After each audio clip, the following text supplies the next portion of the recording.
ನಮಸ್ಕಾರ HTV Kannada news ನಾನು Harshita ಎಡೂರು Bidadi township ಯೋಜನೆ ಇದೀಗ ರಾಜ್ಯ ರಾಜಕೀಯದಲ್ಲಿ ಹೊಸ ಸಂಘರ್ಷಕ್ಕೆ ಕಾರಣವಾಗಿದೆ. ಒಂದೆಡೆ ಯೋಜನೆಯನ್ನ ಮುಂದುವರಿಸಲು ಸರ್ಕಾರ ಸಜ್ಜಾಗಿದ್ದರೆ ಮತ್ತೊಂದೆಡೆ ರೈತರ ವಿರೋಧದ ನಡುವೆ ಜೆಡಿಎಸ್ ನಾಯಕರು ಹೋರಾಟದ ಕಣಕ್ಕಿಳಿಯಲಿದ್ದಾರೆ. ಕೇಂದ್ರ ಸಚಿವ HD ಕುಮಾರಸ್ವಾಮಿ ಹಾಗೂ ಮುಖ್ಯಮಂತ್ರಿ DK ಶಿವಕುಮಾರ್ ನಡುವಿನ ರಾಜಕೀಯ ಪೈಪೋಟಿಗೂ ಯೋಜನೆ ಹೊಸ ವೇದಿಕೆಯಾಗುತ್ತಿದೆ. ರೈತರ ಬೆಂಬಲಕ್ಕೆ ನಿಂತಿರುವ ಜೆಡಿಎಸ್ ಜೂನ್ 21ರಂದು ಬೃಹತ್ ಪಾದಯಾತ್ರೆ ನಡೆಸಲು ನಿರ್ಧರಿಸಿದೆ. ಬಿಡದಿ ಟೌನ್ಶಿಪ್ ಯೋಜನೆ ವಿರೋಧದ ಕಾವು ದಿನದಿಂದ ದಿನಕ್ಕೆ ಹೆಚ್ಚಾಗುತ್ತಿದ್ದು, ಯೋಜನೆಗೆ ಮೊದಲ ಹಂತದ ಭೂ ಸ್ವಾಧೀನ ಪ್ರಕ್ರಿಯೆಗೆ ಸರ್ಕಾರ ಮುಂದಾಗಿರುವ ಬೆನ್ನಲ್ಲೇ ರೈತರ ಹೋರಾಟ ತೀವ್ರಗೊಂಡಿದೆ. ರೈತರ ಪ್ರತಿಭಟನೆಗೆ ಬೆಂಬಲ ಸೂಚಿಸಿರುವ ಜೆಡಿಎಸ್ ಸರ್ಕಾರದ ವಿರುದ್ಧ ಬೃಹತ್ ಹೋರಾಟಕ್ಕೆ ಸಜ್ಜಾಗಿದ್ದು, ರೈತರ ಹಿತಾಸಕ್ತಿಯನ್ನ ಕಾಪಾಡುವ ನಿಟ್ಟಿನಲ್ಲಿ ಹೋರಾಟಕ್ಕೆ ಸಂಪೂರ್ಣ ಬೆಂಬಲ ನೀಡುವುದಾಗಿ ಪಕ್ಷದ ನಾಯಕರು ಘೋಷಿಸಿದ್ದಾರೆ. ಜೂನ್ 21ರಂದು ನಿಖಿಲ್ ಕುಮಾರಸ್ವಾಮಿ ನೇತೃತ್ವದಲ್ಲಿ ಬೃಹತ್ ಪಾದಯಾತ್ರೆ ಹಮ್ಮಿಕೊಳ್ಳಲಾಗಿದೆ. ಬಿಡದಿ ಟೌನ್ಶಿಪ್ ಯೋಜನೆ ವ್ಯಾಪ್ತಿ 26 ಹಳ್ಳಿಗಳಲ್ಲಿ ನಡೆಯಲಿರುವ ಈ ಪಾದಯಾತ್ರೆಯ ವೇಳೆ ರೈತರೊಂದಿಗೆ ನೇರ ಸಂವಾದ ನಡೆಸಿ ಅವರ ಸಮಸ್ಯೆಗಳನ್ನು ಆಲಿಸುವ ಕಾರ್ಯಕ್ರಮವನ್ನು ಕೂಡ ರೂಪಿಸಲಾಗಿದೆ. ಬಿಡದಿ ರೈತರೊಂದಿಗೆ ನಾವು ಸದಾ ಇರುತ್ತೇವೆ ಎಂದು ಜೆಡಿಎಸ್ ನಾಯಕರು ಭರವಸೆ ನೀಡಿದ್ದು, ಬೀದಿ ಹೋರಾಟದ ಜೊತೆಗೆ ಕಾನೂನು ಹೋರಾಟಕ್ಕೂ ಸಿದ್ಧತೆ ನಡೆಸಿದ್ದಾರೆ. ಇದೇ ವೇಳೆ ಹಳೆ ಮೈಸೂರು ಭಾಗದಲ್ಲಿ ರಾಜಕೀಯ ಹಿಡಿತ ಸಾಧಿಸುವ ನಿಟ್ಟಿನಲ್ಲಿ HD ಕುಮಾರಸ್ವಾಮಿ ಹಾಗೂ DK ಶಿವಕುಮಾರ್ ನಡುವಿನ ರಾಜಕೀಯ ಪೈಪೋಟಿಗೂ ಬಿಡದಿ ಟೌನ್ಶಿಪ್ ಯೋಜನೆ ಪ್ರಮುಖ ಅಸ್ತ್ರವಾಗಿ ಪರಿಣಮಿಸಿದೆ.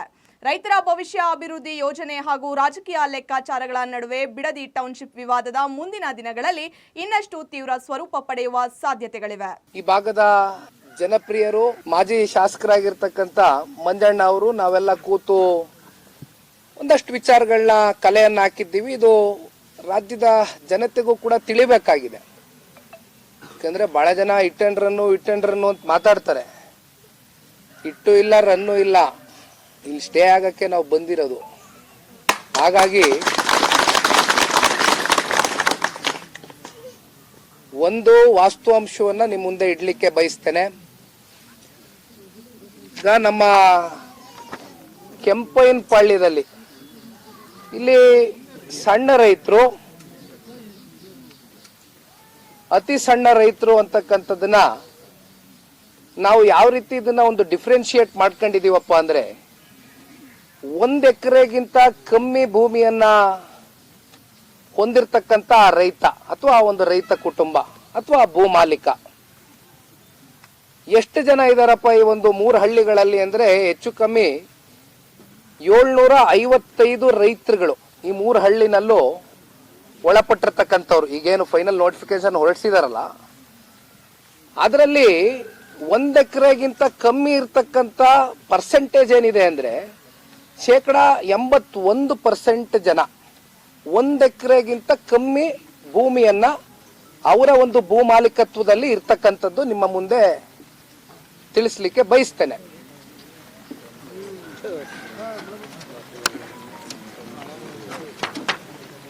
ಇರ್ಲಿ, ಶುಭ ಸೂಚನೆ. ನಿಮಗೇನ್ ತೊಂದರೆ ಇಲ್ಲ ಅಂದ್ರೆ ನಾನು ನೆನ್ಕೊಂಡು ಪ್ರೆಸ್ ಮೀಟ್ ಮಾಡ್ತೀನಿ. ನಿಲ್ತದೆ ಬಿಡಿ, ಅದೇನ್ ಮಳೆಗಾಳಿ ಬಿಸಿಲಿಗೆಲ್ಲ ಬಿರುಗಾಳಿಗೆಲ್ಲ ಎದಕ್ಕೆ ಕುತ್ಕೊಳಕ್ ಆಗಲ್ಲ. ನಾವೆಲ್ಲ ರೈತರ ಮಕ್ಕಳು ಬಂದಿದೀವಿ, ದಯವಿಟ್ಟು ತಾವು ಸಹಕರಿಸಿ ಅಷ್ಟೇ. ವಿಚಾರ ಇಟ್ಬಿಡ್ತೀನಿ ನಿಮ್ ಮುಂದೆ. ಈಗ ನಾನೇನ್ ಹೇಳ್ತಾ ಇದ್ದೆ, 1 ಎಕರೆಗಿಂತ ಕಮ್ಮಿ ಜಮೀನನ್ನ ಹೊಂದಿರ್ತಕ್ಕಂಥ ರೈತ ಕುಟುಂಬಗಳು 81% ಇದೆ ಶೇಕಡ. ಅಂದ್ರೆ ಇಲ್ಲಿ ನೋಡಿ, ಕೆಂಪಯ್ಯನಪಾಳ್ಯದ ನಿಮ್ಗೆ ಹೇಳ್ತೀನಿ, ಟೋಟಲ್ ಲ್ಯಾಂಡ್ ಎಕ್ಸ್ಟೆಂಟ್ ಬಂದು ಅಕ್ವೈರ್ಡ್ ಆಗಿರ್ತಕ್ಕಂಥದ್ದು 384 ಎಕರೆ. ಅದರಲ್ಲಿ ಖರಾಬು ಗಿರಾಬೆಲ್ಲ ಸೇರ್ಕೊಂಡ್ರೆ ಒಂದು 17 ಎಕರೆ ಹೋಯ್ತದೆ. ಅದರಲ್ಲಿ ಒಂದು 600 ಜನ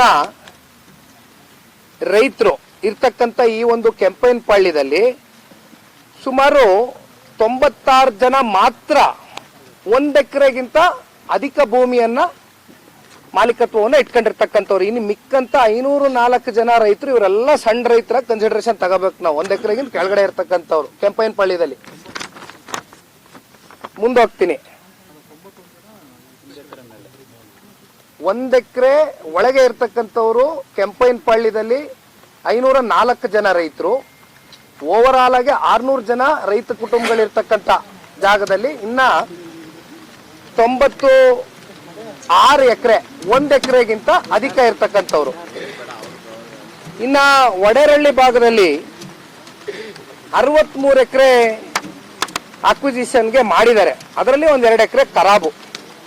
ಇದರಲ್ಲಿ 1 ಎಕರೆಗಿಂತ ಜಾಸ್ತಿ ಇರ್ತಕ್ಕಂಥವ್ರು 24 ಜನ, 79 ಜನ 1 ಎಕರೆಗಿಂತ ಕಮ್ಮಿ ಇರ್ತಕ್ಕಂಥವ್ರು. ಮತ್ತೆ ಮಂಡಳಹಳ್ಳಿಯಲ್ಲಿ 71 ಎಕರೆ ಅಕ್ವಿಸಿಷನ್ ಮಾಡಿದ್ದಾರೆ, ಫೈನಲ್ ನೋಟಿಫಿಕೇಶನ್.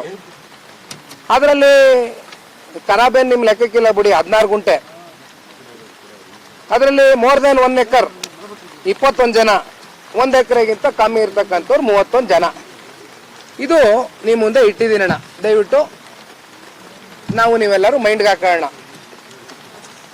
ಈಗ ವಿಚಾರ ಎಲ್ಲಿಗೆ ಬಂದು ನಿಂತಿದ್ಯಪ್ಪ ಅಂದ್ರೆ, ತಮಗೆ ಗೊತ್ತಿದೆ ಈಗಾಗಲೇ ಬೀದಿನಲ್ಲಿ ರೈತ ಹೆಣ್ಮಕ್ಳಿಂದ ಹಿಡಿದು ರೈತ ಮುಖಂಡರಿಂದ ಹಿಡಿದು ವಯಸ್ಸನ್ನು ಕೂಡ ಲೆಕ್ಕಾಚಾರ ಮಾಡಿದಿರಾ, ಸಣ್ಣ ವಯಸ್ಸಿನ ಮಕ್ಕಳುಗಳು 85-90 ವರ್ಷ ಆಗಿರ್ತಕ್ಕಂಥ ಆರೋಗ್ಯದ ಸಮಸ್ಯೆಗಳು ಇರ್ತಕ್ಕಂಥ ಆ ವಯಸ್ಸಿನಲ್ಲೂ ಕೂಡ ನಮ್ಮ ಪಿತ್ರಾರ್ಜಿತ ಆಸ್ತಿಯನ್ನು ನಾವು ಉಳಿಸ್ಕೊಳ್ಬೇಕು ಅಂತಕ್ಕಂಥ ಹೋರಾಟ ಮಾಡ್ತಾ ಇರ್ತಕ್ಕಂಥ 2 ಪಂಚಾಯಿತಿಯ ರೈತರೇನಿದ್ದಾರೆ, ಸರಿಸುಮಾರು 450 ದಿನಕ್ಕೂ ಮಿಗಿಲಾಗಿ ಬೀದಿನಲ್ಲಿ ಹೋರಾಟ ಮಾಡ್ತಾ ಇದ್ದಾರೆ. ಆಗತ್ತಾ? ಮಾತಾಡ್ಬೋದಲ್ಲ? ಈಗ ಇಲ್ಲಿ ಈ ಒಂದು ಯೋಜನೆಯ ಉದ್ದೇಶ ಏನಾಗಿದೆ ಅಂದ್ರೆ, ವೆರಿ ಕ್ಲಿಯರ್ ಕಟ್. ನಾನೇನು ಚಿರ್ಚಿ ಪರ್ಚಿ ಸಮಯ ತಗೊಂಡು ಹೇಳೋದಿಲ್ಲ. ಜಾಸ್ತಿ ಆಯ್ತಗ್ರು.